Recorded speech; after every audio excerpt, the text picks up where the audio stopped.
అందరము దేవుని సన్నిధిలో కూడి ఆయనను ఘనపరుస్తూ, ఆయన మహిమపరుస్తూ, ఆయనను ఆనందిస్తూ ఉన్నారని భావిస్తున్నాను.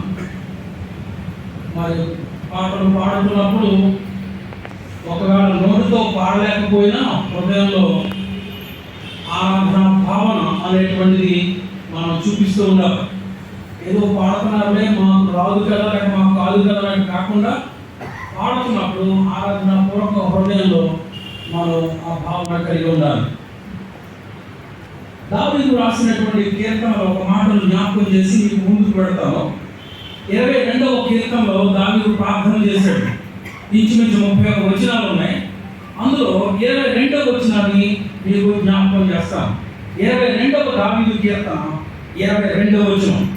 నీ నామము నా సహోదరులకు ప్రచురపరచెదను, సమాజ మధ్యమున నిన్ను స్తుతించెదను. ఈ మాటలు దావీదు ప్రార్థన పూర్వకంగా దేవుని స్తుతిస్తున్నాడు. వాస్తవంగా దీన్ని ముందుగా చదివితే ఇది యేసు ప్రభువు గురించినటువంటి ముందు మాటలుగా ఉన్నాయి. నా ఎముకలని నేను లెక్కింపగలను, నా వస్త్రాలు వాళ్ళు పంచుకున్నారు, నా అంగీపరకు చీట్లు వేశారు. ఈ మాటలు ప్రవచనాత్మకంగా దావీదు ప్రవచించాడు, ప్రార్థించాడు. 22వ వచనం వచ్చినప్పటికి నీ నామము నా సహోదరులకు ప్రచురపరచెదను, సమాజ మధ్యమున నిన్ను స్తుతించెదను. ఎప్పుడో చేసినటువంటి ప్రార్థన. ఈ దినాన్ని కూడా మనము ఇదే భావన కలిగి ఉండాలి. ఆయన నామమును మన సహోదరులకు ప్రచురపరచాలి, సమాజ మధ్యమున నిన్ను స్తుతించెదను. కాబట్టి దేవుని దగ్గరకు వచ్చేవారు ఆశీర్వాదాల కొరకు వస్తారు, తప్పు కాదు. కానీ దేవుడు మనం ఏం చేయమంటున్నాడో అది చేయడానికి ముందు జాగ్రత్త పడి ఉండాలి. ఆయన నామమును సహోదరులకు ప్రచురపరచాలి,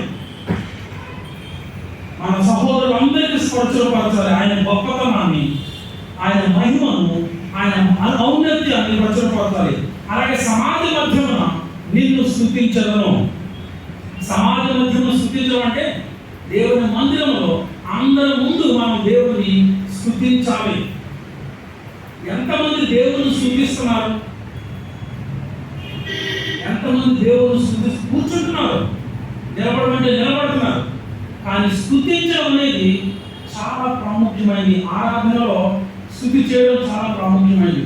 బైబిల్ ఏం చెప్తుందంటే స్తుతి చేయట యథార్థవంతులకు శోభస్కరము. దేవుని మందిరంలో కూర్చున్నప్పుడు ఆరాధనాభావంగా ఉండాలి, ఆరాధనాపూర్వకంగా ఉండాలి. మనం ద్వారబంధం నుంచి లోపలికి వచ్చేటప్పటికి ఆరాధన కలిగి ఉండాలి. అందుకే 100వ కీర్తన అంటాడు కదా, ఆయన కీర్తన పాడుతూ ఆయన ఆభరణంలోకి ప్రవేశించాలి. ఆయన మీద గురి పెట్టుకోవాలి. మనము సహోదరులకు ఆయన నామం ప్రచురపరచాలని దావీదు ఎన్నో వేల సంవత్సరాల క్రితం ప్రార్థన చేశాడు. అది నేటికి మనం రుజువులోకి తెచ్చుకోవాలి, మన జీవితాల్లో దాన్ని అనుసరించాలని కోరుతున్నాం. సరే, ఇప్పుడు వాక్యంలోకి వద్దాం. చూడండి, యోహాను సువార్త, అపోస్తలుడైన యోహాను రాసిన సువార్త 17వ అధ్యాయము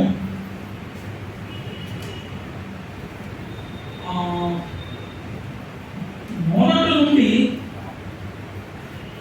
14 వచనాలు చదువుతాం. బైబిల్ తెరవండి. యోహాను సువార్త 17వ అధ్యాయము 1 నుండి 14. వాస్తవంగా ఈ 17వ అధ్యాయంలో 26 వచనాలు ఉన్నాయి. యేసు ప్రభువు చేసిన లాంగెస్ట్ ప్రేయర్.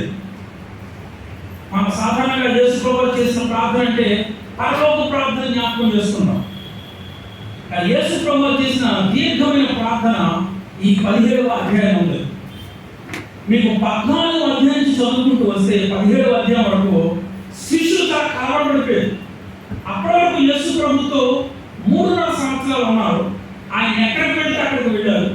ఆయన కూర్చున్న చోట కూర్చున్నారు. ఆయన పెట్టింది తిన్నారు.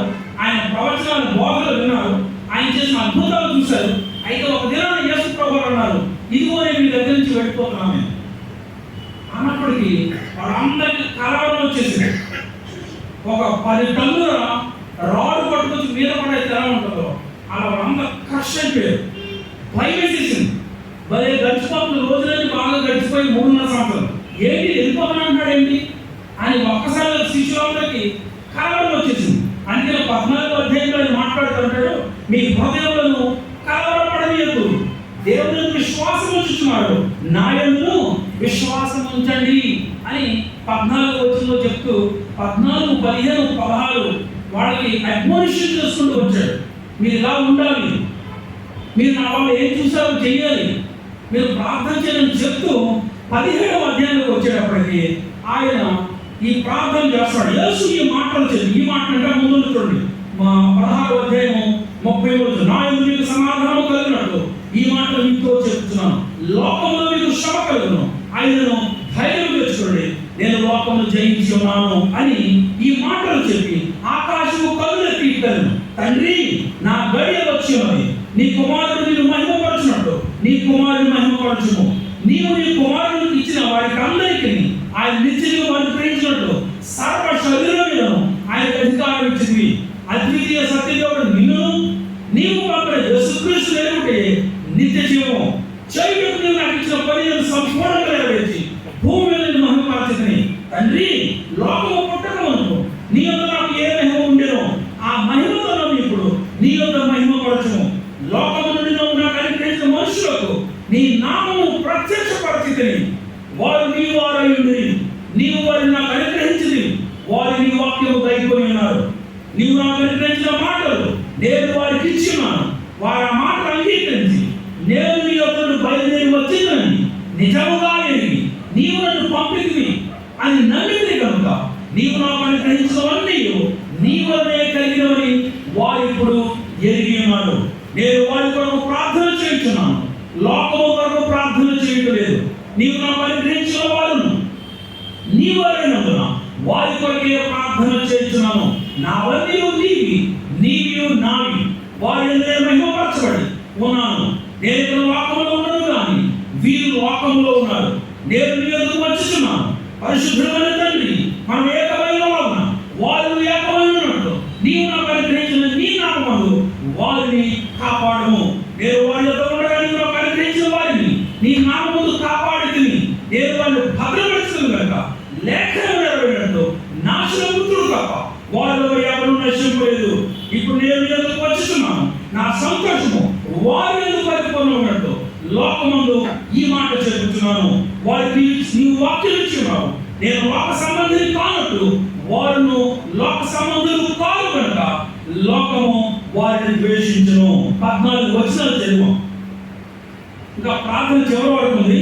ఇందులో ప్రాముఖ్యమైనటువంటి మాట ఏంటంటే 11వ వచనం, నేను లోకంలో ఉండను కానీ వీరు లోకంలో ఉన్నారు, పరిశుద్ధమైన తండ్రి నేను ఎందుకు వచ్చుతున్నాను, పరిశుద్ధమైన తండ్రి మనం ఏకమైన లాగున వారు ఏకమై ఉన్నట్లు నీవు నాకు అనుగ్రహించిన నీ నామమందు వారిని కాపాడము. చాలు, ఇప్పుడు నా వైపు చూడండి. యేసు ప్రభువారు ఈ భూమి మీద పరిచయం చేసిన తర్వాత చివరగా తండ్రికి ప్రార్థన చేస్తున్నాడు. ఏమిటి ఆ ప్రార్థన అంటే, మీరు చదివారు విన్నారు, నేను వీరి కోసం ప్రార్థన చేస్తున్నాను, నీవు పంపితులని మీరు నా యందు విశ్వసించి ఉన్నారు కాబట్టి నీవు మీకు వాక్యం ఇచ్చావు అవన్నీ చెప్తూ ఈ 11వ వచనంలో ఏమంటాడు తెలుసా, పరిశుద్ధుడైన తండ్రి మనము ఏకమై ఉన్నలాగున వారు ఏకమై ఉన్నట్లు నీవు నాకు అనుగ్రహించిన నీ నామమందు వారిని కాపాడుము, ఏకమై ఉన్నట్లు. తండ్రి కుమారుడు ఎలా అయితే ఏకమై ఉన్నారో భూమిలో ఉన్నటువంటి ఆయన శిష్యులు లేక భక్తులు ఏకమై ఉండాలి అని యేసు ప్రభువు ఈ లోకాన్ని విడిచి వెళ్ళక ముందు తండ్రి దేవుడు ప్రార్థన చేశాడు. అంటే భౌతికంగా శిష్యులు దెబ్బలాడుకుంటారు కాదు, శిష్యులు కొట్లాడుకుంటారు కాదు. అక్కడ ఒక మాట రాశాడు, ఒక మాట పలుకుతాడు యేసు ప్రభువు, దుష్టుడు తప్ప ఈ లోకంలో దుష్టుడు తప్ప అంటే నాశనముతుడు తప్ప మరి ఎవరు నశింపలేదు అంటున్నాడు. ఆ 12 మందిలో ఒక్కడు తప్ప మిగతా 11 మంది వారందరూ ఎలా ఉండాలో కోరుతున్నాడంటే, నీవు నేను ఎలా ఏకమై ఉన్నామో వీరు కూడా అలా ఉండాలి, ఏకమై ఉండాలి. ఏ విషయంలో ఏకమై ఉండాలి, ఏ ఉద్దేశంతో యేసు ప్రభువు ప్రార్థన చేస్తున్నాడంటే, మళ్ళా చెప్తున్నాడు, వారు ఏమి గొడవలు ఆడుకోవడం తగలాడుకోవడం ఏదో ఒక సందర్భంలో ఆడుకుంటారు. అంటే యేసు ప్రభు పక్కన ఈ పక్కన ఒక ఆ పక్కన ఎవరు కూర్చుంటారన్న తప్ప మిగతా విషయాలు ఎక్కడ వాడు వాదులాడుకున్నట్టు లేదు. మరి యేసు ప్రభు ఎందుకు ప్రార్థన చేస్తున్నాడు అంటే, ఈ భూమి మీదకి వచ్చిన తర్వాత ఇందాక నోబురాయలు కూడా చెప్తున్నప్పుడు తండ్రిని దేవుని దగ్గర నుంచి కుమారుడికి ఆజ్ఞ వస్తుంది. లేక తండ్రి దేవుడు ఏం చేయాలనుకున్నాడో కుమారుడు యేసు ప్రభువుకి చెప్తున్నాడు. వారిద్దరూ ఏకమై ఉన్నారు. మనిద్దరూ ఎలాంటి ఏకమై ఉన్నామో ఈ సంఘం లేక శిష్యులు ఏకమై ఉండాలి. అందుకోసం నేను ప్రార్థన చేస్తున్నాను. మాట అర్థమైంది కాబట్టి ఏకమై ఉండాలి. ఏ విషయంలో ఏకమై ఉండాలంటే పరిచర్య విషయంలో, సువార్త ప్రకటన విషయంలో, దేవుడు వాక్యాన్ని ప్రకటించే విషయంలో. అయితే ఏకమై ఉన్నాను చెప్పడమే కాదు, యేసు ప్రభువు ప్రతిదినము ఆయన తండ్రితో సమయాన్ని గడిపేవాడు. ప్రతిదినము ప్రతిరోజు యేసు ప్రభువు తండ్రితో సమయాన్ని గడిపేవాడు. మనలో చాలా మందికి యేసు ప్రభువు గలిలయ సముద్రంలో నడిచి వెళ్ళినట్టు ఒక్కసారి తెలుసు. కానీ యేసు ప్రభువు ప్రతిదినము ఆ గలిలయ సముద్రాన్ని నడుచుకుంటూ ఆఫ్రికాని ప్రార్థన చేసేవాడు. ఒక్కసారి మాత్రం శిష్యులు చూశారు. వాళ్ళు తెల్లవారుజాము చూసేటప్పటికి ఆయన పగలంతా పనిచేసేవాడు. పగలంతా ఆయన ప్రాంతాల్లో సువార్త ప్రకటించేవాడు. కానీ సాయంత్రం అయిన తర్వాత తండ్రితో గడపడం మాత్రం మానలేదు. మనం దేవునితో ఏకమై ఉండాలంటే మనం ఎక్కువ సమయం దేవునితో గడపాలి. యేసు ప్రభువు చెప్పడమే కాదు, ఆయన చేసి చూపించాడు. ప్రతిదినము గలిలయ సముద్రాన్ని దాటి నడుచుకుంటూ వెళ్ళేవాడు. మనం నడుచుకునేప్పుడు వాడికి తెలిసేది కాదు, శిష్యులు కాబట్టి తెలిసేది కాదు. వాళ్ళు శుభ్రంగా నిద్రపోయేవారు. అయితే ఒక రోజున వీళ్ళ గందరగాడ వెళ్ళేటప్పటికి ఆయన నడిచి వస్తున్నాడు. అప్పుడు మాత్రం చూశారు. కానీ ఒక బైబిల్ పండితుడు ఏమన్నాడండి, యేసు ప్రభువు ప్రతిదినము గలిలయ సముద్రం దాటి ఆ నీటి మీద నడిచి వెళ్ళేవాడు తండ్రితో సమయాన్ని గడపడానికి. ఎందుకని సమయాన్ని గడిపేవాడు అంటే ఏకమై ఉండడానికి. చూడండి, మనకు ఎవరైనా కొన్ని రోజులు మాట్లాడుకోలేదు అనుకోండి, కొన్ని రోజులు మాట్లాడుకోకుండా ఉన్నారనుకోండి, ఏమవుతుంది? కొంచెం ఎడమాట వస్తాయి, మాటలు తేడా వస్తాయి.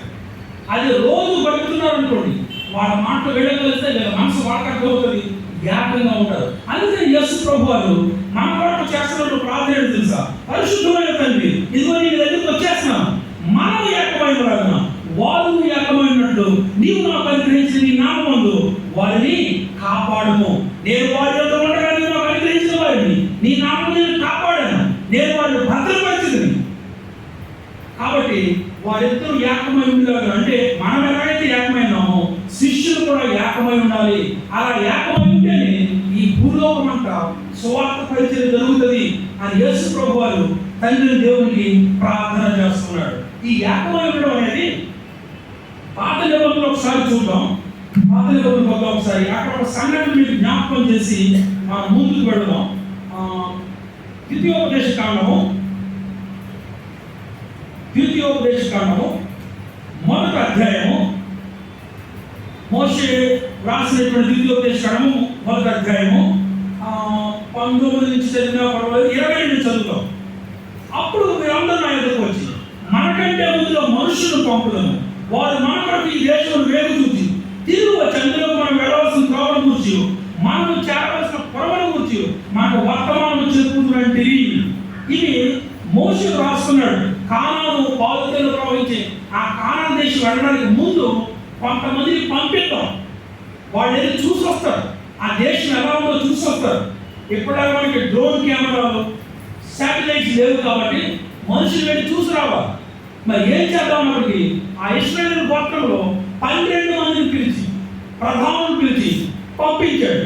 పంపిస్తే వాడు 40 దినాలు అక్కడ ఆ దేశం అంతా సంచారం చేశారు. చూడండి 29 అప్పుడు నేను మిమ్మల్ని చూసి దిగులు పడకండి, వారికి భయపడకండి, మీకు ముందర నచ్చిన మీ దేవుని యెహోవా మీకు కలుగలేదుగా, ఐగుప్తులోను అరణ్యంలోను మీ కొరకు చేసిన ఈ పక్షంగా యుద్ధం చేయను, మీరు చోటుకు చేరే వరకు మీరు వచ్చిన మార్గం అంతలో మనుషులు తన కుమారుని ఎత్తుకున్నట్టు మీ దేవుని యెహోవా మిమ్మల్ని ఎత్తుకొని వచ్చిన సంగతి మీరు ఎరుగుదని మీతో చెప్పి తిని. మనుషులు తన కుమారుని ఎత్తుకున్నట్టుగా ఆయన మనం ఎత్తుకున్నాడట. అందుకని ఒక పాట ఉంది, స్వచ్ఛంద సియోని వాసన పాటలో చివరి చరణం ఉంటుంది. ఆ చివరి చరణం ఏముంటుంది తెలుసా? గర్భమున పడినది మొదలుకొని తల్లి ఒడున కూర్చుండేది మొదలు ముదిరి వచ్చే వరకు ఎత్తుకొని వాడను నేనే ఉంటాను. ఒక మనుషుడు ఈ కాలంలో మనుషులు ఎత్తుకోవట్లేదు. మనం చిన్నప్పుడు చంక పెట్టుకునేవారు, ఇప్పుడు ఎవరు సంకలేసుకోవడం అమలు ఎత్తుకుంటున్నారు. మీరు తల్లులు ఎవరు సంకలేసుకుంటారు? పూర్వకాలం పిల్లలు మోయడానికి సంఘ ఎగిపోయింది ఉంటారు. ఇక్కడ చిన్న చిన్న పొక్కులు కూడా వచ్చేసి అసలు వాడు సంకలేసుకుని ఉండేవారు. ఇప్పుడు ఎవరు సంకలేసి ఉండేది చూపుతున్నారు, లేకపోతే ఎత్తుకుంటున్నారు, లేదా ఏవో వచ్చేసి కట్టుకుంటున్నారు. పూర్వం ఏం చేసిన సంకలు పెట్టుకున్నారు. అందుకని దేవుడు అన్నాడు సార్, ముదిగు వచ్చే వరకు నేను ఎత్తుకుని వాడను, నేనే నీ సంకలు పెట్టుకుంటాను అంటాడు. కుమారుడు మనుషుడు ఎలాగైతే పిల్లల్ని ఎత్తుకుంటాడో అలాగే ఇశ్రాయేలీయులు మిమ్మల్ని నడిపించాను, వీటిని చూసినామంటే చూడండి 14:34 వచ్చిన కాగా యెహోవా చెప్పిన మాటలు విని బహుగా కోప్పడి నేను మీ పితరులకు ఇచ్చిన ప్రమాణం ఈ మంచి దేశం ఈ చెడ్డతరము వాళ్ళు యెహోవా కుమారుడు కాలేను తప్ప మరి ఎవరును చూడడు. అతను పూర్ణ మనసుతో యెహోవాను అనుసరించను కనుక అతను దానిని చూచును. అతను అడుగు పెట్టిన దేశమును నేను అతని సంతానం ఇచ్చేదని ప్రమాణము చేశాను. దీనికంటే ముందు సంఖ్యాకాండంలో ఇంకా వివరంగా ఉంటుంది. ఒకసారి చూడండి, సంఖ్యాకాండము 13వ అధ్యాయము. అక్కడ ఎవరెవరు పంపించాడో, ఏ గోత్రాన్ని పంపించాడో చాలా స్పష్టంగా రాస్తూ 20వ వచనంలో 20 కంటే 17వ వచనం చూద్దాం. 13వ అధ్యాయము 17వ వచనం. మన చర్చ్ పేరు కూడా ఉంటుంది అక్కడ చూద్దాం.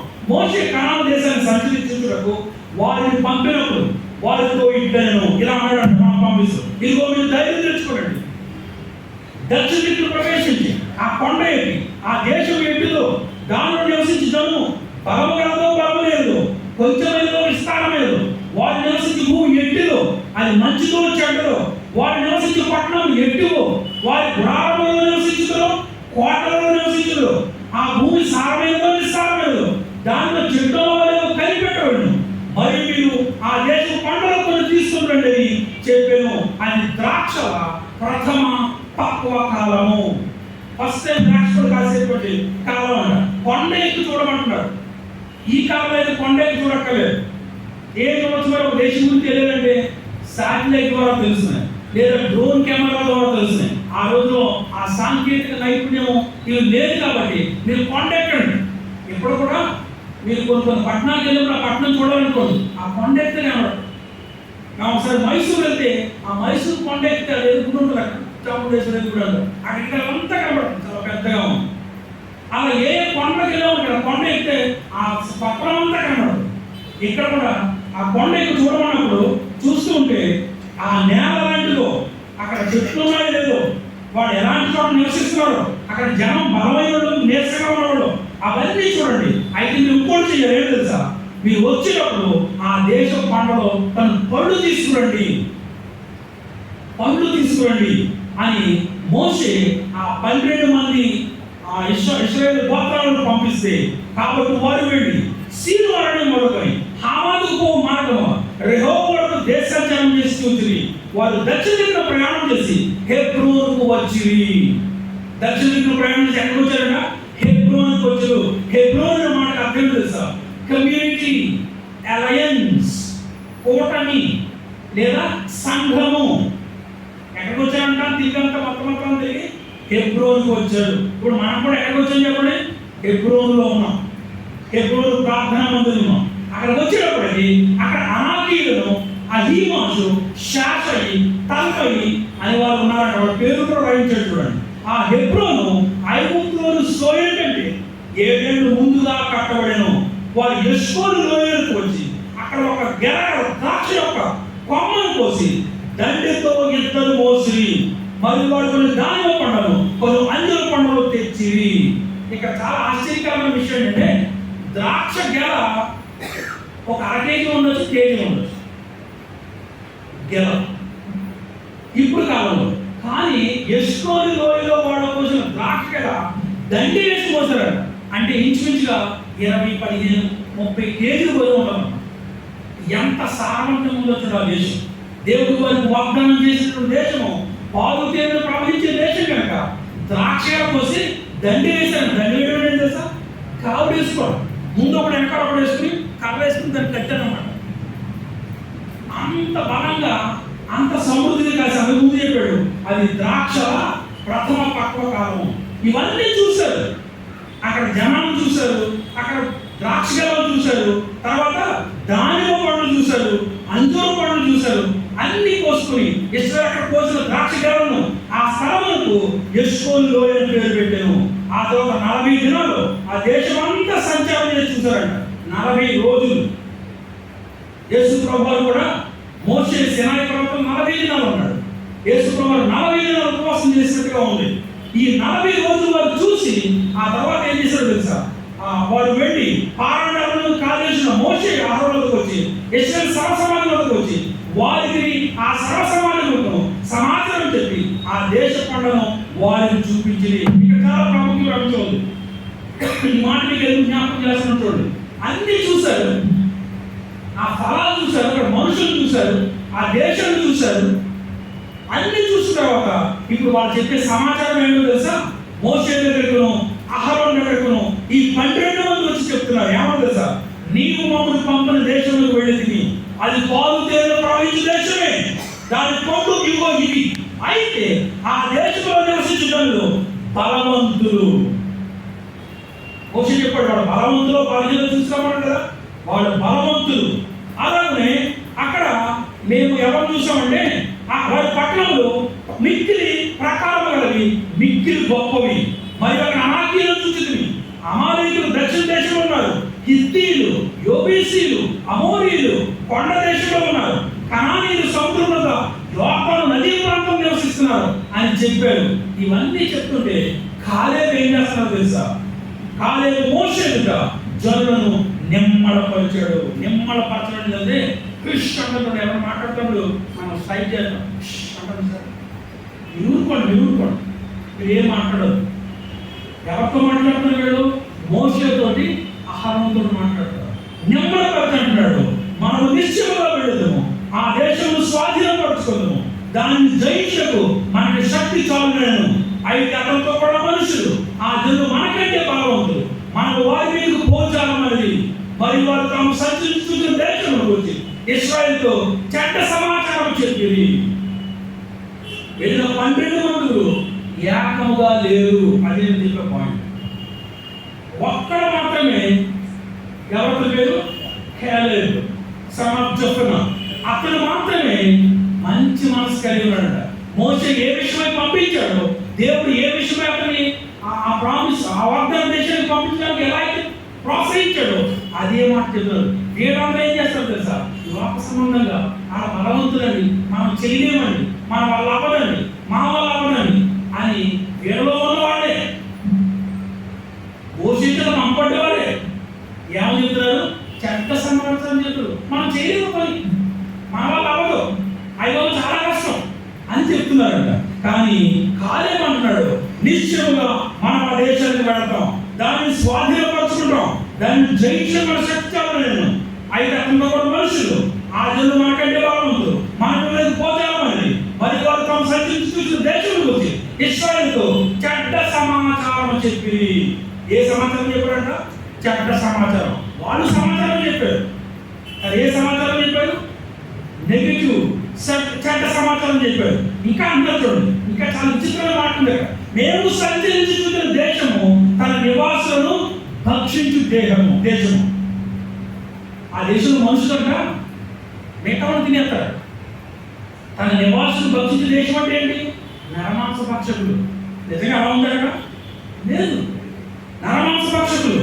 దానిలో మాకు కనబడిన జనులందరూ ఉన్నత దేహులు, అంటే బాగా బలార్జులు అనమాట. గొల్లియత్తు లాంటి వాడు, నెఫీలు అంటారు కదా, అక్కడ నెఫీల సంబంధమైన అనాథ వంశము నెఫీలను చూసింది. మా దృష్టికి మేము మిడతల వలె ఉంటుంది. ఇది తప్పు కాదు, అందరూ వైపు చూడండి.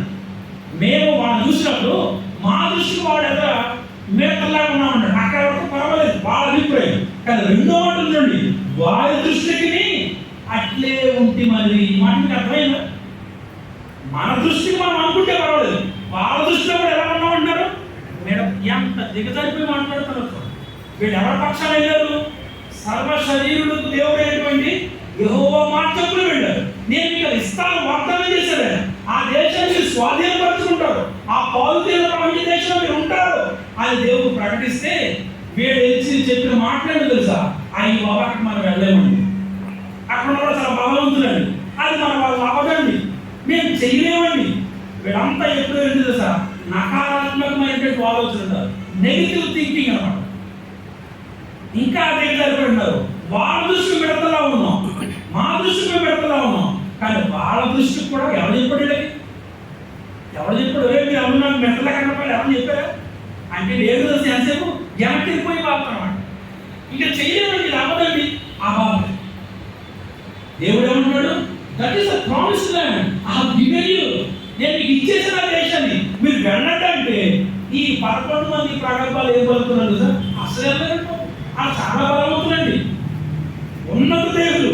ఇంకా చెప్తున్నాడు, మెటీరియల్ చూసాం, ఆడ గుర్తుకుంటే వెళ్ళిపోతున్నాడు. ఇంకా చాలా మంది చెప్పుకోవచ్చు, అవన్నీ గ్రహించలేదు. నాకు చాలా ఆశ్చర్యకరమైన మాట ఏంటి సార్, వారి దృష్టి మేము మెడతలామని వీళ్ళ సొంత అభిప్రాయం, నా దృష్టి మేము మెడతలామని సొంత అభిప్రాయం. కానీ వాళ్ళ దృష్టి కూడా మెడతలామని అర్థం లేదు సార్. ఇంకా ఆ పని అసలు జరగదు. ఊరుకోండి, రోజు చూసుకుని ఊరుకోండి, ఏం చేయదు.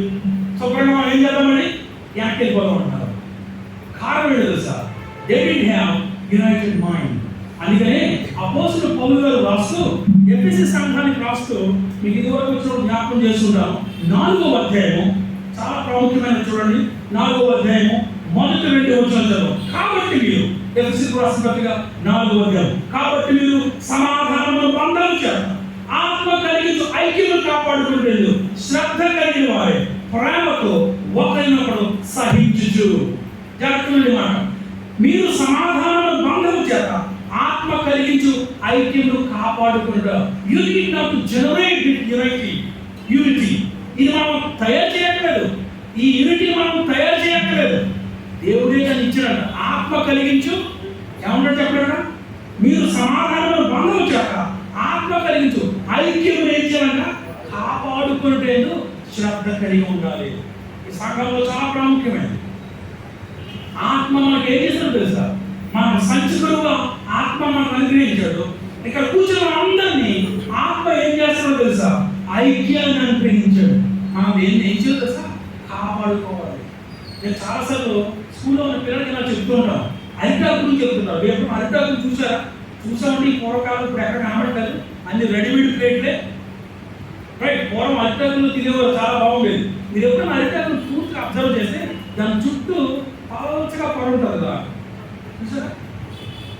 ఈసారి చూడండి, అరిటాకు మనం మామూలు చూస్తాం కానీ దాని చుట్టూ అలాగా చిన్నగా ఉంటుంది అలా మైనం పొర.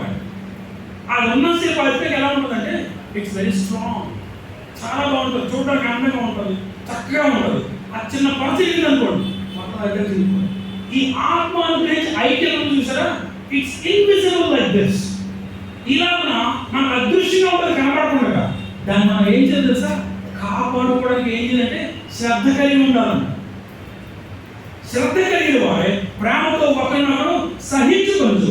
మీరు పిలువలకు తగినట్టుగా దీర్ఘశాంతంలో కూడా సంపూర్ణమైన సాత్వికంతో నడుచుకోవాలని ప్రభువును బట్టి ఖైదీలైన నేను మిమ్మల్ని బతిమాలుకుంటున్నాను. పౌలు గారు బ్రతిమాలుతున్నాడు. ఇదిగో పాత నిబంధనలో 12 మంది వెళ్ళారు, కానీ ఆ 12 మందిలో యూనిటీగా లేదు. వాళ్ళందరూ ఒక మాట మీద ఉన్నారు. అంటే యూనిటీ ఉంది కానీ దేవుడు చెప్పినటువంటి ఐక్యత కనబడలేదు. దేవుడు వెళ్ళి చూసినామన్నాడు మోషే ద్వారా. వాళ్ళు చూసేది మంచి సమాచారం చెప్పడానికి బదులు చెడ్డ సమాచారం చెప్తున్నారు. అయితే కాలేం మాత్రం మంచి సమాచారం చెప్పారు. ఎందుకంటే చదివించినటువంటి ద్వితీయోపదేశకాండలో కాలేం తప్ప ఎవరు వెళ్ళడానికి వీల్లేదండి. కారణం ఏంటి తెలుసా, వాళ్ళు ఐక్యత కలిగి లేదు. అందుకే పౌలు గారు అంటున్నాడు, ఆ సమాధానంలో బంధం చేత ఆత్మ కలిగించి ఐక్యతను కాపాడుకోలేదు. శ్రద్ధ కలిగిన వారే ప్రేమతో ఒకరిని సహించుతూ మీరు పిలువను తగినట్టుగా దీర్ఘశాంతంతో కూడా సంపూర్ణమైన సాత్వికంతో నడుచుకోవాలని ప్రభువు బట్టి ఖైదీలైన మిమ్మల్ని బతిమాలుతున్నాను. శరీరం ఒకటే, ఆత్మయు ఒకటే, ఆ ప్రకారం మీ పిలుపు విషయమై ఒకటే నిరీక్షణ ఉంటుంది. పిలువబడింది ప్రభువు ఒకటే, విశ్వాసం ఒకటే, బాప్తిస్మం ఒకటే, అందరికీ తండ్రి దేవుడు ఒకటే, అందరికీ పైన ఉన్నవాడే అందరూ వ్యాపించి అందరిలోనూ ఉన్నాడు. అయితే మళ్ళీ అయితే అన్ని బాగున్నాయి. అయితే ఇంకోటి ఏమి తెలుసా, కాంట్రాక్షన్ ఉంది.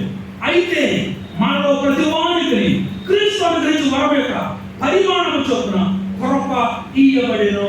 జాగ్రత్త మాట, మన అందరికి దేవుడు కృపను గ్రహించాడు. అందరికి ఒకే తలాంతు లేదు, అందరూ ఒకే పని చేయలేరు. ఇప్పుడు 5 చేతికి 5 వేళ్ళు ఉన్నాయి. 5 ఒకే పని చెయ్యు, ఒక్కొక్కరు పని చేస్తారు, కానీ 5 కలిసి ఉంటేనే చెయ్యంటాం. ఈ చిన్నవేలు నాకు పని లేదులే, నన్ను పెద్దగా పట్టించుకోవడం అన్నాను, నేను అమ్మగలము, ఏమన్నా పట్టుకోగలము? అన్ని 5 చూడండి, అన్ని గొడవ లేవు. నేను గొడవ ఉంది, ఒకటి ఎక్కడ ఉంది, అక్కడ ఉంది, ఎక్కడ ఉంది, రకరకాలుగా ఉంది. 5 వేలు 5గా లేవు, కానీ 5 ఉంటేనే చెయ్యి అంటాం. ఏదైనా లేపాలన్నా చెయ్యాలన్నా ఈవెన్ దోసుకోవాలన్నా 5 ఉండాలి. పదకొండు ఊరుకున్నాం, చొక్కా బత్తాలు పెట్టుకొని రెండింటితో పెట్టుకొని చూస్తాం, అరండే పెట్టుకోదు. అలాగే సంఘంలో అందరికీ దేవుడు కృపను ఇచ్చాడు. ప్రతి ఒక్కరికి ఒక కృపను ఇచ్చాడు. ఒక్కొక్కరికి పాటలు పాడే తలాంత ఉంటుంది, ఒక్కొక్కరికి నడిపించే తలాంత ఉంటుంది, ఒక్కొక్కరికి ప్రార్థించే కూడా తలాంత ఉంటుంది, ఒకరికి సలహాలు ఇచ్చే తలాంత ఉంటుంది, కౌన్సిలింగ్ అంటాం. కొంతమంది ఇతరులు ఆకట్టుకునే తలాంత ఉంటుంది. కాబట్టి అందరూ ఒకే పని చేయలేదు. చూడండి, ఏదో వచ్చినట్టు అయితే ప్రతి వానికి క్రీస్తు గురించి వరం యొక్క పరిమాణం చొప్పున కృప ఇవ్వబడిను. ఎందుకు ఇవ్వబడిందంటే 13వ వచనం, పరిశుద్ధులు సంపూర్ణులు క్రీస్తు శరీరం క్షమాభివృద్ధి చెందుటకును పరిచర్య ధర్మం జరుగుటకును ఆయన కొందరు అపోస్తులుగాను, కొందరి ప్రవక్తలుగాను, కొందరి సువార్తికులుగాను, కొందరి కాపరులుగాను, ఉపదేశకులుగాను నియమించను. ఆయన నియమించడం, మనం నియమించబడలేదు. దేవుడే ఆయన సంఘంలోకి వచ్చిన తర్వాత ఆయనే he appointed, that's divine appointment అంట. ఆయన అపాయింట్ చేశాడు, మనం అనుకుంటే వచ్చింది కాదు. కాబట్టి మనం అందరము ఆత్మను అనుగ్రహించు సమాధాన బంధము చేత ఆత్మ కలిగించు ఐక్యమును కాపాడుకునేందుకు శ్రద్ధ కలిగి ఉండాలి. ఇదే ప్రార్థన ప్రభువు యేసుక్రీస్తు వారు ఆయన సిలువకు అప్పగింపబడక మునుపు తండ్రితో ప్రార్థన చేస్తున్నాడు. 17వ అధ్యాయంలో 26 వచనాలు దీర్ఘమైన ప్రార్థన. ఇదిగో నీవు నాకు ఇచ్చినటువంటి వీరి కొరకు నా నామమును నేను భద్రపరిచాను. నీవు నేను ఎలాగైతే ఏకమైనామో వీరు కూడా అలా ఏకమై ఉండాలి. ఏ విషయం ఏకమై ఉండాలి? పరిచర్య విషయంలో మినిస్టీరియల్ యూనిటీ అంటారు. మినిస్టీరియల్ యూనిటీ అంటే ఇప్పుడు ఫర్ ఎగ్జాంపుల్ మనం ఎక్కడో కూటమి వెళ్దామన్నారు. ఇప్పుడు సంఘ పెద్దలు, సంఘ అధ్యక్షులు అందరూ ఏం చేయాలి? ఎస్ అన్నారు. వాళ్ళకి పనే ఉందిలే, రిటైర్ అయిపోయారు, వాళ్ళు ఇప్పుడు కాదు ఎప్పుడు తిరుగుతారు, మాకు ఉద్యోగం ఉందన్నారు అనుకోండి. There is no unity. నా మాట అర్థమైంది అందరికీ? ఒక నిర్ణయాన్ని సంఘంలో పెద్దలు తీసుకున్నారు అనుకోండి, లేకపోతే ఇందాక ప్రకటించారు పలానా రోజు వచ్చి ప్రార్థన చేద్దాం అన్నారు అనుకోండి, అందరూ ఏం చేయాలి? ఎస్ అన్నారు. వాళ్ళ పని పాట ఏముందిలే, మాకు బోర్డు పనులు ఉన్నాయి అనుకోండి, ఏమొచ్చేసింది? ఇప్పుడు భేదాభిప్రాయం వచ్చింది. అందుకని యేసు ప్రభువు నీవు నేను ఎలాగైతే ఏకమైనామో వీరు కూడా అలాగే ఏకమై ఉండాలి. ఆయన చేసిన ప్రార్థన ఫలించింది కాబట్టి ఈరోజు భూలోకం అంతా కూడా సువార్త ప్రకటించబడింది. ఆ తర్వాత శిష్యులందరూ కూడా ఆ మిగతా 11 మంది వాళ్ళు గొప్ప పరిచయం చేశారు. ఎందుకంటే తండ్రి దేవునికి యేసుక్రీస్తు వారు చేసిన ప్రార్థన మా ఇద్దరం ఎలాగైతే ఏకమై ఉన్నామో అలాగే వీరు కూడా ఏకమై ఉండాలి. ఆ తర్వాత యేసు ప్రభువు ప్రామిస్ చేసినట్టుగా ఇదిగో నేను పెడుతున్నాను, నేను వెళ్ళిన తర్వాత మీకు ఒక ఆదరణకర్త వస్తాడు. ఆ ఆదరణకర్తలో ఏం చేస్తాడు? సర్వసత్యంలోనికి నడిపిస్తాడు. ఆ సర్వసత్యంలోకి నడిపించేటువంటి పరిశుద్ధాత్మ సహాయము మనకి ఎంతైనా అవసరం ఉంది. ఈ పాట మనకి పాడుతున్నారో నాకు తెలియదు, కానీ మరి ఈసారి తప్పక పాడడానికి ప్రయత్నించండి. పరిశుద్ధాత్మను కోరుము, అందులో ఆ పాట పాడుతున్నారు, తొమ్మిది పాడుతుంటారు పాట. పరిశుద్ధాత్మను కోరుము సంగమా, ఆ పరిశుద్ధాత్మను కోరుము. కాబట్టి ఎప్పుడైతే పరిశుద్ధాత్మ మనతో ఉంటాడో హీ గివ్స్ యూనిటీ. ఆయన ఆల్రెడీ చేశాడు. ఆ ఐక్యత మనం ఏం చేయాలి సార్? అలా కాపాడుకుంటూ ఉండాలి. ఈ లోపల ఐక్యత ఎక్కడ లేదు. చూడండి, పార్టీల్లో లేదు, ప్రభుత్వాల్లో లేదు, ఎక్కడ జరగట్లేదు. ఐక్యత ఉందేనంటే ఒకళ్ళు యేసు ప్రభువు ధైర్యంగా భూలోకానికి ఒక సవాలుగా విసిరి మీరు ఐక్యత చూడాలనుకుంటారా అని లోకాన్ని కనుక సవాల్ చేయగలిగితే ఆ ఐక్యత ఎక్కడ కనబడదు సార్? మన దగ్గర మీకు తెలుసు లేదు, మన సంఘాల పేర్లు ఉంటాయి. ఇది క్రైస్తవ సంఘాలు కాదు, బయట అక్కడే లోపల ఐక్యత ఉండదు, గొడవలు, పదవుల కోసం పోరాటాలు, డబ్బు కోసం పోరాటాలు. కానీ దేవుని సంఘంలో ఆత్మ ఏం చేశాడు తెలుసా? మనందరికి ఐక్యత అనుగ్రహించాడు. దాన్ని మనం ఏం చేయాలి తెలుసా? కాపాడుకుంటేందు శ్రద్ధ కలిగిన వారే ఉన్నారు. ప్రేమతో ఒకరినప్పుడు సహించుకోవాలి. కొన్నిసార్లు ఏదైనా అందమైన మాట్లాడవచ్చు, ఒకవేళ మనం తేడాగా చూడొచ్చు, అయినా సరే మనం దేనితో సహించాలట? ప్రేమతో సహించాలి. అందుకే సామెతలో ఏమంటాడు? ప్రేమ అనేక దోషములను కప్పును. ప్రేమ కలిగి ఉండటకు ప్రయాసపడండి. ప్రయాసపడండి. ప్రేమ చాలా విలువైంది. అందుకే ఒక పాట ఉంది, ప్రేమ విలువను సిలువ చూపేయండి, ప్రేమ ఏంటిదో ప్రభు నేర్పే. కాబట్టి క్రైస్తవ్యంలో ప్రేమకు చాలా ప్రాముఖ్యమైన స్థానం ఉంది. దాంతో ప్రేమ ఎక్కడైతే ఉందో అక్కడ ఏముంటుందో తెలుసా? ఐక్యత ఉంది. ఇంకో చూడండి, ప్రేమ అనేక దోషములను కప్పును, దోషములను కప్పుతుంది. ఇంకో చోట అంటాడు, ఆ ప్రేమను వృద్ధి చేయబడు దోషములను కప్పుతాడు. సామెతలు ప్రతిదానికి జరిగింది మాటి మాటి ఎత్తువాడు భేదాన్ని తెలియజేస్తాడు. కాబట్టి సంఘంలో యేసు ప్రభువు చేసిన ప్రార్థన ఏంటో తెలుసా? ఇదిగో ఆయన తండ్రి నీవు నేను పరిశుద్ధుల తండ్రి మన ఇద్దరు ఎలా ఏకమైనామో వీరు కూడా ఏకమైన. నేను మళ్ళా చెప్తున్నాను, వాళ్ళు అప్పుడు కూడా గొడవలు ఆడుకునేవాడు కాదు, తగులు ఆడుకునేవాడు కాదు, మామూలు ఐక్యంగా ఉన్నారు. కానీ ఆయన చేసిన ప్రార్థన తెలుసా? వీళ్ళ పరిచర్యలో నేను ఏదైతే నువ్వు నాకు ఇచ్చిన చేతి పని, నువ్వు నాకు అప్పగించిన పని ఎలాగైతే సంపూర్ణంగా నెరవేర్చాను, వీళ్ళ కూడా ఇచ్చేది సంపూర్ణంగా నెరవేర్చాలి. మధ్యలో ఎవరు విడిచిపెట్టి వెళ్ళిపోకూడదు, ఎవరో ఏదో విడిచిపెట్టి వెళ్ళిపోకూడదు, ఎవరో గౌరవించలేదని చిరాకు పడకూడదు. మనమిద్దరం ఎలాంటి ఏకమైనామో వీరు కూడా ఏకమై ఉండాలన్నాడు అని తండ్రి దేవుడికి యేసు ప్రభువు ప్రార్థన చేశాడు కనుక అది నెరవేరింది. అయితే నేటికి ఈ నాజరిక యుగంలో మనం కూడా ఈ ఆత్మ అనుగ్రహించేటువంటి ఐక్యాన్ని కాపాడుకున్నట్టు మనం అందరూ శ్రద్ధ కలిగి ఎవరికి ఇచ్చిన తలాంతును వారు ఉపయోగించుకుంటూ, ఎవరికి కృప పరిమాణంతో ఇవ్వబడిందో ఆ కృపతో వాడు ముందుకు సాగుతూ 11వ వచనంలో చెప్పినట్టుగా పరిశుద్ధులు సంపూర్ణులైనట్టు, క్రీస్తు శరీరం క్షమాభివృద్ధి చెందినట్టు, పరిచయ ధర్మం జరుగుటట్టును ఆయన కొందరు అపోస్తలుగాను, కొందరు ప్రవక్తలుగాను, కొందరు సువార్తికులుగాను, కొందరు కాపరులుగాను, కొందరు ఉపదేశకులుగాను నియమించెను. కాబట్టి మనము ఇక మీద పసిపిల్లలమైంది మనుషుల వాయోపయోగం చేత వంచులతో తక్కువ అపవిత్రులు దారి కొట్టుకుని పోగొట్టు కలిపి కూడా ప్రతి ఉపదేశంలో ఇటువంటి కొట్టుకుని పోవచ్చు. అలా చేత గొడవట్టిన వాడమై ఉండక ప్రేమ కలిగి సత్యము చెబుతూ క్రీస్తు అని ఉండకు మనం అన్ని విషయంలో ఎదుగుతున్నాము. అన్ని విషయాలు ఎదగాలంటే మన దగ్గర ఉండవలసింది ఏదో తెలుసా? ఐక్యత, ప్రేమ ఉండాలి. మా అందరికీ ఒకటే గురి తెలుసా? నేను ఇందాక చదివించినట్టుగా 22వ కీర్తన 22వ వచనట్టుగా నా సహోదరులకు నీ నామమును పరిచయపరుస్తాను, సమాజం మధ్య నేను స్తుతించను, సమాజం మధ్య నేను స్తుతించను. చూసారు ఎంత బాగా నెరవేరుదో మాట. సహోదరులకు సువార్తను ప్రకటించాలి, సమాచారం తెలియజేయాలి. అలా చేయాలంటే మనందరము ఏక మనసు కలిగి ఉండాలి. సంఘంలో అనేక మంది ఉన్నాం, అనేక ప్రాంతాలను చూస్తున్నాం, అనేక రకాల నేపథ్యాలు ఉన్నవాడు ఉన్నారు, అనేక సమస్యలు ఉన్నవాడు. కానీ సంఘ కార్యక్రమాల్లో అందరూ ఒకే మనసు ఉండాలి, ఒకే మనసు ఉండాలి. అంటే దీని అర్థం ఎవరికాలు నిలబడి మాట చెప్పిందని కాదు. పెద్దలు నిర్ణయించినప్పుడు ఇలా చేద్దాం అన్నారు అనుకోండి, వెంటనే అందరికి మనం ఇచ్చేది ప్రార్థనాపూర్వకంగా yes let us do, yes we'll support you, yes we are behind you అని చెప్పగలిగి ఉండాలి. మేము మీతో ఉంటాం, మేము వెనకాలే ఉంటాం, మేము సహాయపడతామన్నారు తప్ప బయటికి వెళ్ళిన తర్వాత ఇలాగంట అలాగంట అలాగంట అన్నారు అనుకోండి. ఆడు ఎవరో తెలుసా? అలా చేసేవాడు ఎవడో ఒకరున్నాడు, రెడీగా ఉంటాడు అక్కడ. మీకు తెలుసు లేదో అక్కడ ఉంటాడే గోడ. ఒకసారి బిల్లుకి టిఎన్ మూడీ గారు బాగా భావవేశంతో వాక్యం ప్రసంగించి ఆయన పెద్ద చదువుకున్నవాడు కాదు, బ్రోకెన్ ఇంగ్లీష్ మాట్లాడేవాడు, పెద్ద చదువుకున్నవాడు కాదు, కానీ గొప్పగా మాట్లాడేవాడు. మాట్లాడి దిగి వచ్చేస్తుంటే ఈలోగా ఒక ఆయన ఎదురొచ్చి బ్రదర్ చాలా అద్భుతంగా మాట్లాడారని షేక్ హ్యాండ్ ఇస్తున్నాడు. వెంటనే ఆయన అన్నాడంట, just now the devil has told you that you have spoken well. ఇప్పుడే నా చెవి అపవాది చెప్తున్నాడు నువ్వు బాగా మాట్లాడవా మూడి అని అన్నాడు. నా మాట అర్థమైందా మీకు? వాళ్ళు అక్కడే ఉంటాడు, రెడీగా పొంచుంటాడు అంట. ఏమన్నా తెలుసా? అని అలాగే చెప్తున్నాడు, పని ఏముంది? వాళ్ళు అన్ని తీరిపోయాయి, మనకెక్కడ చూస్తే అని ఎంత జీవుడు.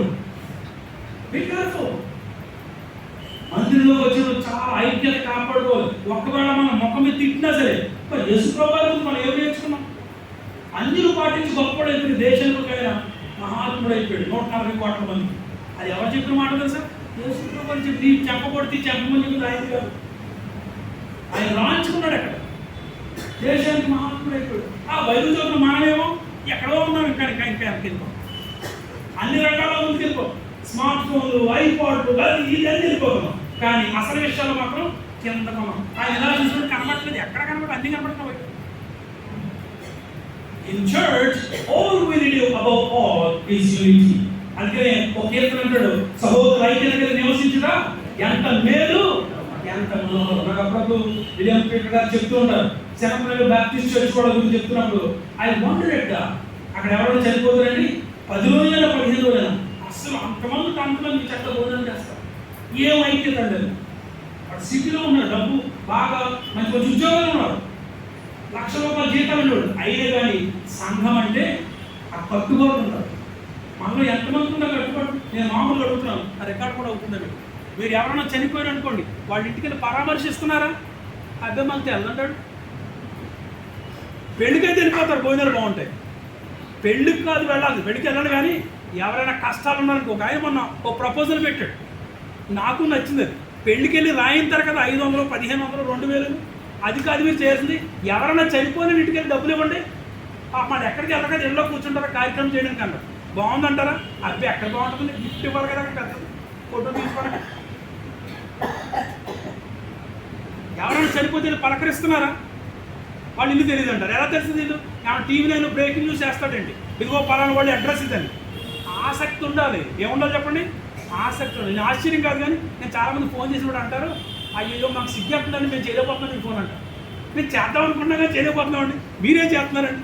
ఇంతమంది ఉన్నారు. మా మాస్టర్లో ఏంటి, నాకు ఎక్కడెక్కడో గుంటూరులో కావడం ఉంది, ఎస్సీఆర్లో పనిచేసింది. ఆవిడ 2వ తారీఖున వస్తానని ఫోన్ చేసి, అమలాపురం వస్తాను, వీఆర్ కమింగ్, వాళ్ళ అమ్మాయి డాక్టర్ అదిను, we're going to stay in house అని చెప్పింది. యూఆర్ వెల్కమ్ అక్క అని చెప్పి. నేను చాలాసార్లు చేస్తున్నప్పుడు సారీ బ్రదర్ని మర్చిపోతున్నాను చేయడం, నా సిగ్గు చేయడం. కానీ దీనికి ఏమి డబ్బు, ఒకప్పుడు డబ్బులు ఖర్చు అయ్యి కాల్ చేస్తే రూపాయి అయిపోయింది. ఇప్పుడు అంతా free, Jio free, Airtel free, అన్ని ఫ్రీ. కానీ ఏం ఫ్రీ లేదు మనకి? టైం లేదు. అన్ని ఫ్రీయే, ఛార్జింగ్ ఫ్రీ, అన్నీ ఉన్నాయి, కానీ ఏం లేదు. కాబట్టి ఐక్యత లేదు. మనం ప్రతిరోజు అందుకే మాస్టర్లో రాసిన పాటలో అనుదిన కూటములు అందరి గృహాల్లోనంట. నాకు తెలిసి ఇక్కడ ఉన్నవాళ్ళు ఒక 4 ఇల్లు తప్ప ఏ ఇల్లు కావు, ఒక 4 ఇల్లు తెలిసే మనం. ఎందుకని ఎప్పుడు కూటం పెట్టారు, ఎప్పుడు కృతజ్ఞత కూటాలు అంటే లేదు. అసలు ఆ మాట ఏది కదా. ఈ మాట చెప్తున్నాను, ఇది నేను అనుభవపూర్వకంగా చెప్తున్నాను. మీ ఇంట్లో కృతజ్ఞత కూటాలు పెట్టించుకోవాలి సంవత్సరం ఒకసారి. దానివల్ల ఏమి తెలుసా, మొదట మీ కుటుంబంలో కొంచెం అందరూ ప్రార్థన చేస్తారు, మీ కుటుంబం గురించి తెలుస్తుంది. రెండవది మీ చుట్టుపక్కల సువార్త అందుతుంది. అసలు 10-15 ఏళ్ళు చెప్పు సువార్త కూడా పెట్టడం నాకు తెలుసు. మీకు పల్లెటూరుకి వెళ్ళి చూడండి, పాపం ఉంటే చేద్దాం అనుకుంటారు, సాగదు. కుటుంబం పెట్టేద్దాం అనుకుంటారు, భోజనం పెట్టలేదు, స్టోర్స్ సరిపోదు, అయినా సరే క్యాకేసి కుటుంబం పెట్టారు. మనం అలా వచ్చి అలా వెళ్ళిపోతుంది. ఎవరు తెలుసుకున్నాం నీళ్ళు. కాబట్టి ఐక్యత కలిగించుకోవాలి. ఆత్మకి ఏమిటో తెలుసా, అన్నిటికంటే కనుక మనందరినీ తన కుమారుని యొక్క రక్తంలో కలిగి మనందరిని ఐక్యపరిచాడు. కాబట్టి మనం ఏం చేసుకోవాలంట, కాపాడుకుంటే శ్రద్ధ కలిగి ఉండాలి, ప్రేమ కలిగి, ఒకరినొకరు సహించుకోండి, ఒకరి తప్పుదల ఒకరు చూసుకుని పోవాలంట. భార్య భర్తలు ఉన్నారనుకోండి, భార్య భర్తలు గొడవ ఆడుకున్నప్పుడు అదే పట్టణం ఉన్నారనుకోండి, ఆ జీవితంలో సహృదయ సాగు. ఒకవేళ కాసేపు దెబ్బలాడుకున్నాం, ఆ కాసేపటికి నాకు భోజనం పెడతావా, నాకు తాగడానికి ఏమైనా ఇస్తావా అని అడుగుతాడు. ఎందుకని అలా ఆడకపోతే ఈ పని అయిపోతుంది. మీ ఎప్పుడు ఏ గొడవ ఆడుకుంది ఎవరు ఏమన్నా మరి కాసేపు నేను తాగలేముతో ఏముంటా అలా అడగలేదు. సాయంత్రం నాకు ఆవిడ మాట్లాడదు అనుకోండి, అంతే నెమ్మది దూరం అయిపోతుంది. అది ఎంత అయిపోతుందంటే ఎడపాటు కట్టేసి మన సంఘంలో కూడా లేక మన మధ్య కూడా ఏమన్నా ఇంకో బయట ఎంత స్పష్టంగా చెప్పిందంటే, మీలో ఎవరికైనా భేదాభిప్రాయం ఉంటే ముందు ఒక్కడే కూర్చోబెట్టి మాట్లాడు. ఎవరికైనా తగ్గులు చేసినప్పుడు ఇలా ఉంది నీ వాడు నా పట్ల ఏంటి అని మాట్లాడుకోండి. అలా అవ్వలేదనుకోండి, పెద్దలందరి ముందు ఎవరు మాట్లాడడం. ఒక మానించిన బైబుల్, మిగతా పుస్తకాలు కాదు ఇది. మనం చదువుతున్న పుస్తకం ఇది ట్రాన్స్ఫర్మేషనల్ బుక్, జీవితాన్ని మార్చేటువంటి గ్రంథం ఇది. ఏదో పట్టుకుని వెళ్ళిపోతున్న వచ్చేస్తున్నారు, అన్ని విషయాలు దేవుడు రాయించాడు.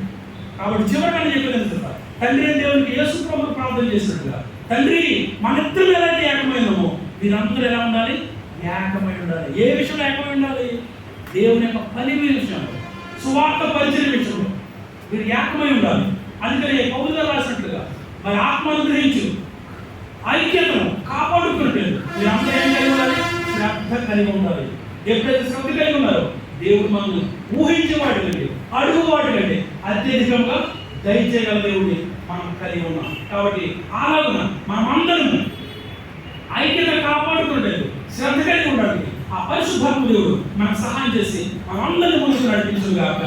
ఆమె కళ్ళు ఉంచండి, కళ్ళు మూసుకోండి, ప్రార్థన చేద్దాం. ఒక్క నిమిషం మనం పరిశీలించుకుందాం. నిజమే ప్రభావం, ప్రతి ఒక్కరు మనం పరిశీలించుకుందాం ఒక్కసారి. అలాంటి నీవు ప్రార్థన చేసావు, ఆయన తండ్రి దేవుడికి ప్రార్థన చేసావు, నీ శిష్యులందరూ ఏకమై ఉండాలని. ఇది మేము కూడా నేను ఏకమైండులోగా మమ్మల్ని అందరినీ ఐక్యపరచమని ప్రార్థన చేస్తున్నాం. మాలో ఏమైనా పొరపాట్లు, తప్పిదాలు, లోపాలు ఉంటే మమ్మల్ని క్షమించు ప్రభావ. మాకు మరి ఒక అవకాశం అనుగ్రహించిన మాలో ఏమైనా భేదాభిప్రాయాలు ఉండకూడదు. మేమందరం ఏకము కలిగి ప్రేమ కలిగి ఉండాలి. సత్యము చెబుతూ క్రీస్తు వలె ఉన్నట్టుగా మేము ఎదగాలని ఈ వాక్యం ద్వారా సెలవిస్తున్నాం. ఇక అపవాదు ఉన్నాడు, వాడు మా పట్ల శోభన కలిగిస్తాడు. మమ్మల్ని క్షమించమని ప్రార్థన చేస్తున్నాం. ఆయన ఈ వాక్యాన్ని వింటున్నాం. మాకు సర్వసత్యంలో మమ్మల్ని నడిపించాడు. నీ సువార్త ప్రకటన విషయంలో మేమందరం ఏక మనస్సును కలిగి ఉండడానికి, ఏకభావం కలిగి ఉండడానికి, ఏక తాత్పర్యం కలిగి ఉండడానికి మమ్మల్ని ఆయుధపరచమని ప్రార్థన చేస్తున్నాం. కృపగలిగిన మా ప్రభావ, దయగలిగిన మా తండ్రి, స్తోత్రాలు చెల్లిస్తున్నాం. నమ్మదగిన దేవుడు, ఆశ్చర్యకర ప్రభావం, ఈ ఆగస్టు మాసంలో చివరి ప్రోగ్రాం వరకు మమ్మల్ని అందరినీ సజీవులుగా ఉంచో నీకు వేల కొలది, కోట్ల కొలది స్తుతులు, స్తోత్రాలు చెల్లిస్తున్నాం. నా సహోదరుని నామమును ప్రచురపరుచున్నాం. సమాజంలో నేను స్తుతించడానికి దావీదు ప్రార్థించినట్టుగా మేమందరం ప్రార్థన రోజులుగా ఉన్నట్టు సహాయం చేయండి. అలాగే మేమందరము నీవు ఇచ్చిన కృప చొప్పున మాకు ఈవులు పడ్డాయి. నేను వాటి చొప్పున మేము సంఘంలో క్షమాభివృద్ధి కలిగినట్టు మేమందరం జీవించడానికి సహాయం చేయండి. ఒకరి తప్పిదములను ఒకరు భరించుకోవచ్చు, ప్రేమతో మేము జీవించడానికి సహాయం చేయండి. ఇదిగో మందిర నిర్మాణం కొరకు చేస్తున్న ప్రతి పనిని సఫలపరచండి. ప్రతి విధమైన ఆటంకమును తీసివేయండి. ఆయన సమస్తమును క్రమపరిచి త్వరలో మందిరం కట్టబడకు నీ గొప్ప కృపను గ్రహించమని ప్రార్థిస్తున్నాం. సంఘమును, సంఘ పరిచారకులను దీవించి బలపరచండి. ఈ దినాల ప్రతి ఒక్కరి పేరు పెట్టుకుని దీవించండి. ఎవరైనా బలహీన రోగులు అంటే వారి ముట్టి బాగు చేయండి. మరొకసారి మేము రీతికి దోచుకునేంత వరకు మమ్మల్ని అందరినీ బలపరచమని, మమ్మల్ని కాపాడమని, ఘనతమైన ప్రభావంలో మీకు ఆలోచిస్తూ మా ప్రభువు రక్షకుడైన యేసుక్రీస్తు పరిశుద్ధ నామమున మిక్కిలి వినయముతో బ్రతిమలాడి వేడుకున్నాం మా పరమ తండ్రి. ఆమేన్. ఆమేన్. అందరికీ